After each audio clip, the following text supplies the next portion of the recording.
Hello everybody, welcome back to another episode of Reaper Minis TV. We're going to start off with some miniature reviews, and we're going to unbox the new Dragonmen of Varanadar box set. You probably remember seeing this as a preview a couple episodes ago. We have the actual box set now, and we're going to take a look at it. Hello everybody, we're going to take a look at the box set, the Dragonmen of Varanadar, and on the front you can see we have a nice color picture.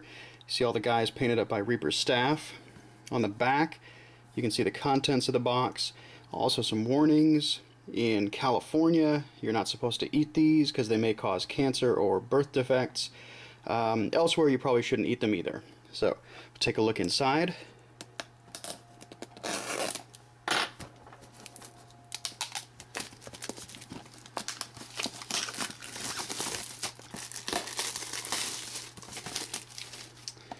And so we have our color picture that's on the front, our back picture, some advertising for Warlord, advertising for Cav,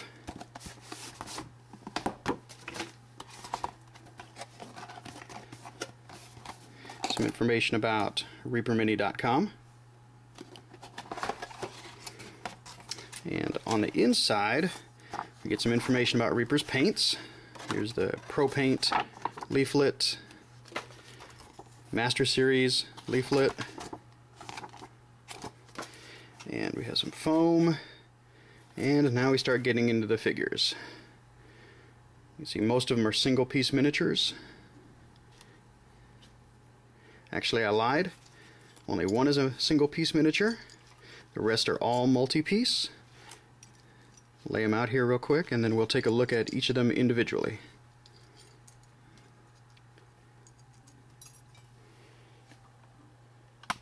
Alright, so there's all our parts, and we'll look at each of them in just a second. The first two figures we'll look at are fighter types. In fact, there's 4 fighter types out of the 6 you get in the box set here. The one in the upper right-hand corner is the largest and bulkiest and most heavily armed and armored out of all of them in the set. It comes in 4 pieces. The shield, the head, the right arm, and sword come as separate pieces that need to be glued onto the body. There was not a lot of cleaning needed. There were a few mold lines up on the big shoulder pads, bits of flash here and there, like on the tail and down on his feet, but really not a problem to get assembled, and he could fit on a 1-inch base if you wanted to. Now the second one has just 2 pieces. The shield and left arm come as a piece that are cast onto the tab where the rest of the miniature is cast, and that fits easily into place. His sword is held above his head, and he's a little more slight than the previous figure, but still definitely a fighter type wearing heavy plate mail armor, and he'll also fit on a 1-inch base. So either one of these would be great for paladins, frontline fighters, some kind of role like that. With the next two, we have 2 more fighter types. The first is a female, and she's carrying a shield. She's wearing a combination of scale and plate armor, and you have a choice of how to arm her. You can use a double-bladed axe or a longsword, and whichever you choose is fine. You'll just have an extra one left over to make a conversion for another figure. The male also comes in a couple pieces. His right arm and sword glue up under the shoulder. He's wearing the least armor out of the 4 fighter types, and on second look he kind of strikes me maybe more as a rogue than a frontline fighter, but could work as a fighter. He's wearing some plate armor, but a lot less of it than the other ones. He's got a left hand that's open, so if you have an extra shield and you want to put it there, it would be a very easy conversion. You could also bend his arms a little bit, just be careful not to break them if you want to alter his pose slightly. He's standing on a pile of rocks, and these 2 would also fit on 1-inch bases. You might need to trim the integrated base a little bit on the female and have her standing on a diagonal on the 1-inch square base, but she could fit there just fine. Okay, these last 2 that we're going to look at look, to me anyway, to be the least fighter type, at least less than the first 4 that we looked at. Now the one with the polearm, he's probably the most fighter type out of these 2. I could see him doing very well in a warlord capacity, kind of directing traffic around the battlefield. I also see him very much as a cleric. If you don't want to use him as a regular stand-up fighter, that's fine, but for me, he's probably going to fit a cleric role more than anything else. If you wanted to, you could do a conversion on the polearm, turn it into some kind of large maul, or maybe even a really long hammer. But he's a cool model. He's wearing some robes with chainmail and some plate. The head comes as a separate piece, so you need to glue that on, but there was no other assembly needed with him. And the last one is the single-piece miniature out of this set. He's carrying a staff in his left hand, and up at the top of the staff there's a little bell with some inscriptions already sculpted in it, so it'd be easy to pick out when painting. In his right hand he's carrying a potion bottle. Not sure if he's going to drink it or throw it, but he's also got some pouches along his belt, and he's definitely the spellcaster of the group, or the main spellcaster of the group. He's wearing robes, not really much in the way of armor at all, but he's probably not supposed to be up front fighting things hand-to-hand anyway. If purchased individually, all 6 of these would cost you about $43, so if you have a need for all 6, you could save a good amount of cash buying the set as a whole. They don't come with the 1-inch square bases like you see on the cover picture. That was just the artist that painted them and glued them onto those. So if you want those, you'd have to pick those up.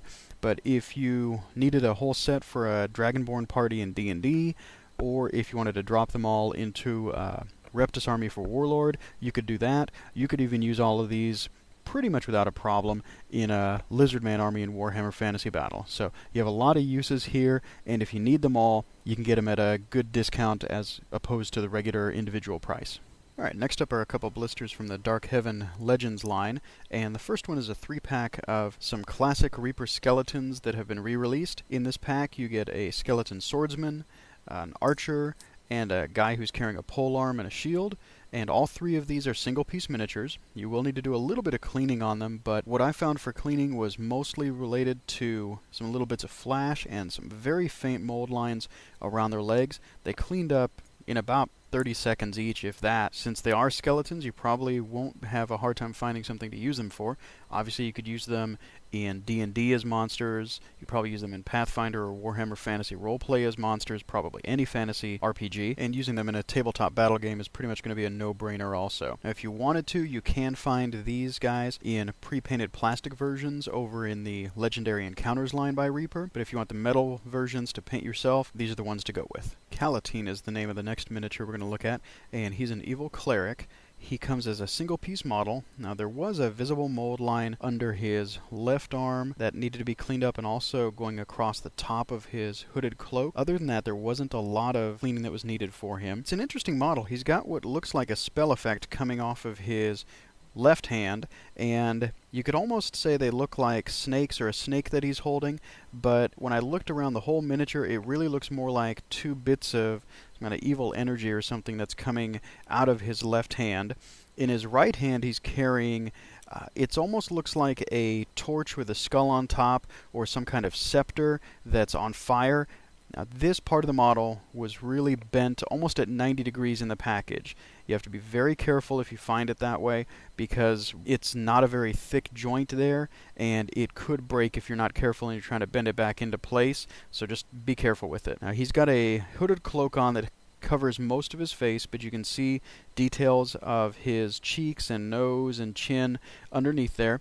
He's a little bit tubby. You can tell that by the outline of his cloak itself. He's standing in a pose, obviously, where he's casting a spell. On his back, he's got a pouch and another staff, and he's got another couple of scroll cases on the front of the miniature. I'd probably get the most use out of him either in a Call of Cthulhu game as the leader of a group of cultists that the investigators need to come and bust up, or even in Warhammer Fantasy Roleplay, where cultists are really a staple monster of that game. Okay, thanks for tuning in, everybody. We'll see you again with another episode of Reaper Minis TV real soon.